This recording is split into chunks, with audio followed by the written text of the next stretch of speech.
Daqui a menos de uma semana, no dia 27 de maio, a burguesia brasileira, quer dizer, o Congresso Nacional, vai decidir se você continua trabalhando 6 dias por semana e folgando um, ou se você vai trabalhar menos, por exemplo, 5 dias e folgando dois. Mas já não te soa contraditório que um grupinho de políticos que sequer trabalham direito tenham o poder de decidir quantos dias a classe trabalhadora vai trabalhar por semana? Se você quer entender um pouquinho melhor sobre isso, eu te convido a ficar nesse vídeo até o final. O governo Lula tinha conseguido fechar um acordo para a redução da escala 6 por 1 para 5 por 2 com 40 horas semanais. Uma proposta que, logicamente, melhora a vida de milhões de trabalhadores brasileiros que se submetem a essa escala desumana de 6 por 1. Mas, como já era esperado, a CNI, Confederação Nacional da Indústria, estão apavorados, repetindo o mesmo padrão,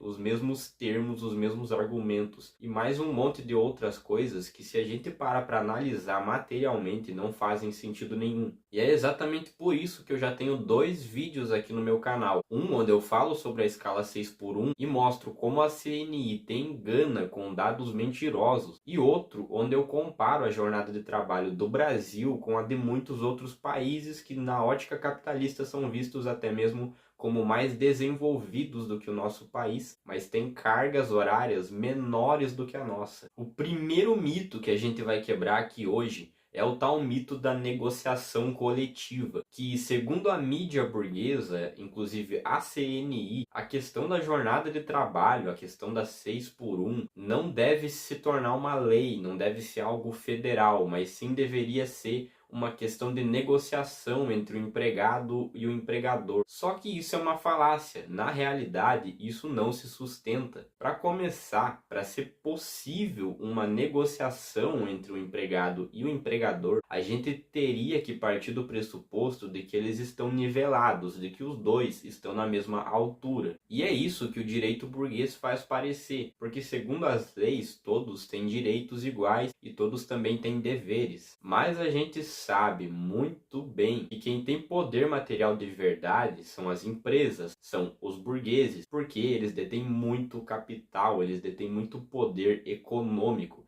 E poder econômico se traduz em poder político. Logo, o trabalhador que luta todos os meses para não atrasar o aluguel e que se preocupa todos os dias se vai ter comida no prato, não tem como negociar com uma empresa gigantesca que lucra milhões ou bilhões todos os anos. Então é claro que esse argumento de negociação não passa de uma falácia, de uma mentira. Se você está desempregado e não tem o que fazer, você precisa pagar o seu aluguel, você precisa comer, você precisa viver, você vai ter que se sujeitar a um emprego ruim. Eles nos dão uma falsa sensação de escolha que na realidade não existe. Esse argumento levanta uma falsa igualdade e faz parecer que o trabalhador tem escolha, que ele pode negociar com o patrão e que, se aquilo que o patrão propõe para ele não é bom, ele pode simplesmente recusar. E não, a grande maioria de nós não tem essa possibilidade, não tem poder de escolha. E o que a história mostra pra gente é que a burguesia só cede alguns direitos para a classe trabalhadora quando ela está acuada, quando ela já não tem mais saída. Um ótimo exemplo disso é o exemplo da greve geral de 1917, a qual eu tenho inclusive um vídeo recente que eu recomendo que você assista. Com isso, a burguesia, através dos políticos, através dessa extrema-direita asquerosa, fez uma manobra para adiar o fim da escala 6 por 1 para daqui a 10 anos, tentando impor uma jornada semanal de trabalho de 52 horas. Algo que, se você viu meu vídeo sobre a comparação entre as jornadas de trabalho de diferentes países, faria o Brasil ser um dos países com a maior carga horária do mundo. Além disso, essa manobra nojenta ataca outros direitos fundamentais da classe trabalhadora, como o FGTS e o INSS. Claramente uma chantagem dizendo que, se você quer ter mais tempo de vida, você tem que abrir mão de direitos. A livre negociação é uma farsa tão grande quanto a do livre mercado.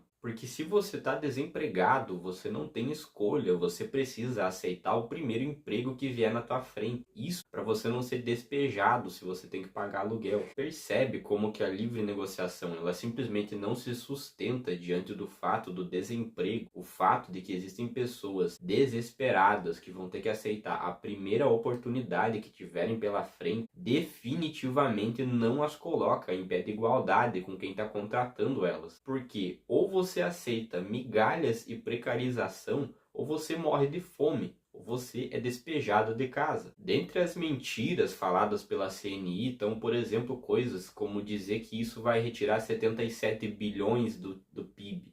E quanto a isso eu nem vou me alongar muito, vou fazer uma breve citação aqui da Conceição Tavares. A gente não come PIB, mas a CNI também diz que vai aumentar em 267 bilhões os custos. E cara, isso não se sustenta, isso é uma mentira descarada. O Chile já reduziu a jornada para 40 horas há uns 2 ou 3 anos atrás. E a França já tem 35 horas semanais há mais de 2 décadas. E nesses países o capitalismo não ruiu. Como eu já falei aqui no canal e não canso de repetir, a burguesia quer te explorar mais e mais. Eles não querem abrir mão de te explorar um pouquinho menos. E aí tudo que a gente vê da extrema direita, da mídia burguesa, é catastrofismo. São falas de apocalipse. O mesmo discurso de mais de 100 anos atrás para redução da carga horária. O mesmo discurso de quando o trabalhador ganhou direito a férias remuneradas. O mesmo discurso de quando o trabalhador ganhou 13º, FGTS ou qualquer outro direito trabalhista. Sempre são os mesmos discursos de que isso vai quebrar a economia, de que coisas horríveis irão acontecer. Mas aí é que fica a pergunta: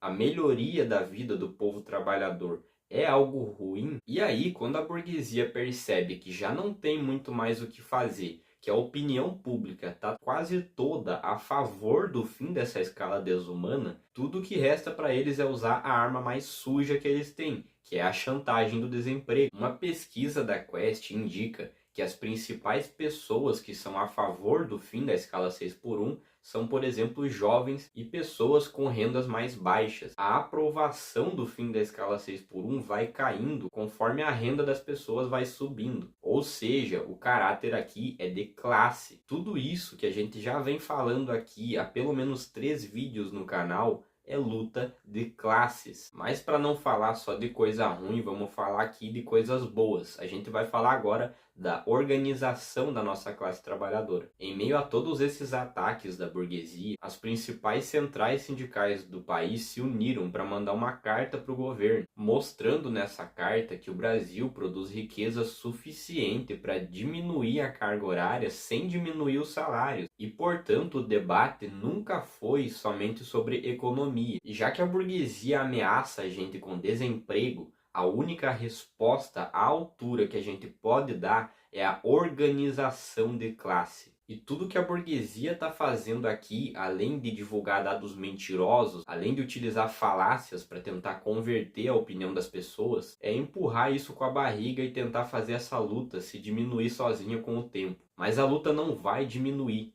porque o trabalhador sente todos os dias na pele. Por isso, diante desse golpe da classe burguesa, o nosso contragolpe é a mobilização nas ruas, porque eles querem atrasar nossas conquistas em pelo menos uma década, mas a história mostra que as mudanças são necessárias agora, no presente. Agora aproveita e faz o seguinte: se você concorda comigo, comenta aí embaixo 4x3 e explica o porquê você concorda.